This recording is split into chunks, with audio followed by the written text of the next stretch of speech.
Lisa, a seasoned 911 dispatcher, had dealt with countless emergency calls throughout her career.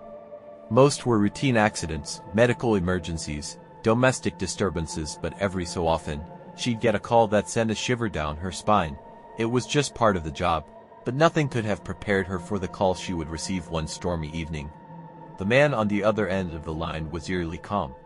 His voice, soft and measured, had an unnatural stillness to it, as though he had already come to terms with what was about to happen. "I'm going to die tonight," he said.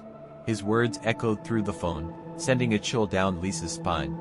She tried to reassure him, to keep him on the line, but he simply repeated, "You won't be able to save me. You won't even know where I am." The line went silent for a moment before he added, "But I know where you are." The hairs on Lisa's neck stood on end. How could he know? She was sitting alone in the dispatch center, her every movement monitored by security cameras. There was no way anyone could know her exact location. Lisa quickly attempted to trace the call, but it was untraceable. The voice on the line didn't match any known database. Her heart raced as she sat in the darkened room, trying to make sense of the situation. Moments later, a faint knock came at the door.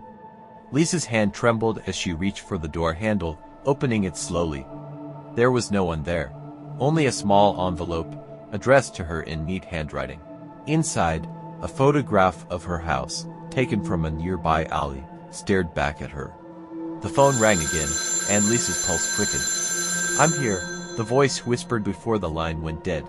The next morning, Lisa's body was found in her office, still at her desk, but there was no trace of the mysterious caller. The police were baffled. The call had been made from an untraceable number, and no one could explain how the man had known where she was. It was as if he had vanished into thin air.